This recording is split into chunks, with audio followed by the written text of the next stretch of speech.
So tinan nyo ito guys, kung mag-spark itong dulo ng spark plug. So paandarin ko, kakrank ko.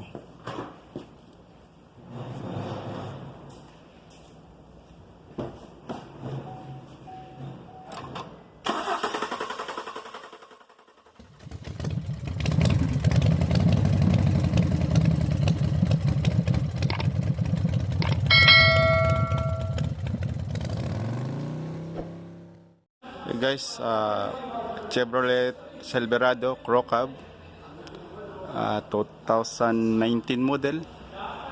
So ang problema ay engine cranking. Only cranking na siya, ay tumuloy. So ito ay gasoline V6 engine, 4.2 liters ang makina niya.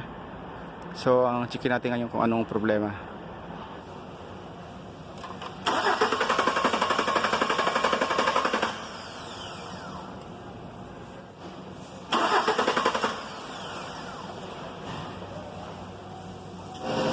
So checkin natin guys kung meron siyang gasolina.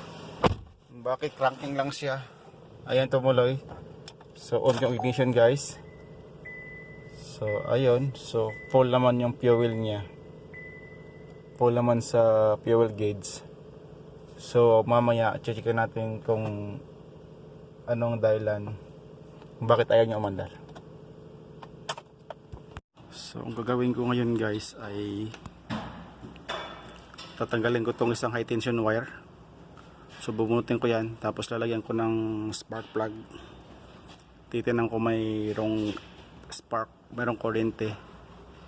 So pag mayroong kuryente, next steps ko ay ang sunod ko gagawin ay tanggalin ko tong linya ng fuel line. So bubuksan, tatanggalin ko yan. Titinan ko kung may supply, kung may gasolina palang lalabas sa tubo na yun. Yun yung galing sa tangke. So pag mayroong gasolina, pag mayroong spark, tapos cranking, so ibig sabihin magko-compression test ako. Pag buo yung compression, pero first muna gagawin natin ito muna. Tanggalin mo itong spark plug, high tension wire. Patingin kung may kuryente. Pag wala, next steps yung sa fuel line. So malalaman sa pag walang fuel line, saka na tayo pag-proceed kung anong sunod na gagawin. So ngayon guys, ating mga chicken, alisin ko muna to. So yan na guys, tinanggal ko na yung isang high tension wire. So dito nakalagay yan sa spark plug na to. So meron ako isang spark plug sa yung lumang spark plug na pinagpalitan na okay pa. So kakabit ko rito. Pag nagkabit, saka na kakrank kung may kuryenteng lalabas. So ayan guys, pinipit ko rito yung yung spark plug. So i-start ko ito. Titingnan guys kung titingnan kung nag-spark ito dolo.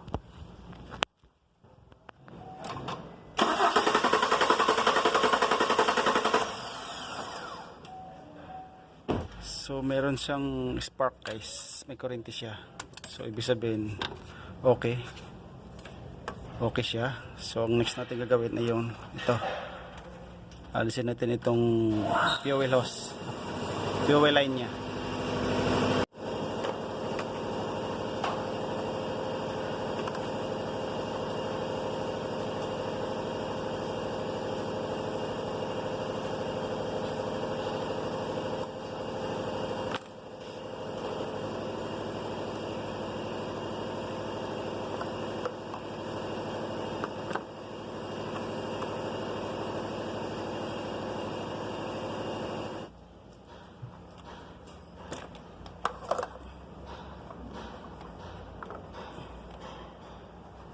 Kakrank ko guys. Tingnan natin kung mayroong gasolina ng lalabas.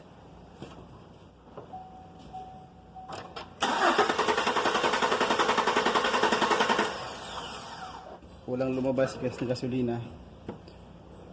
So ibig sabihin fuel pa may problema nito. So meron pa guys na ano, meron pa ibang option guys na talagang ma-make sure natin na walang problema yung makina, o kaya kahit kung wala kayong makitang, kung hindi nyo makita yung fuel line, kung hindi nyo ma-detect kung saan yung fuel line, meron pa ibang option na pwedeng pangmadali ang check, pangmadali ang pag-check nung kung anong problema.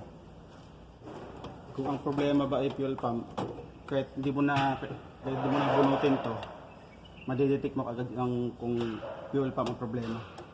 So alisin nyo lang itong intake, itong linya na to, yung shower cleaner, alisin nyo lang ito. So makita nyo lang, yan, ano to throttle body. So kumuha kayo ng gasolina, tapos lagyan nyo ng gasolina yung throttle body, susubuan nyo siya, pa-primer nyo siya. Okay lang kahit konti lang ang gasolina din, pero ito para matagal lang andar. So para ma-make sure talagang walang problema sa electrical, walang problema sa makina, yun ang gagawin, pa-primer na naman ng gasolina. Pabalik natin kasi kung siya nagbabakfire to So saka natin i-start kung andar. Ibig sabihin pag umandar at fuel pump.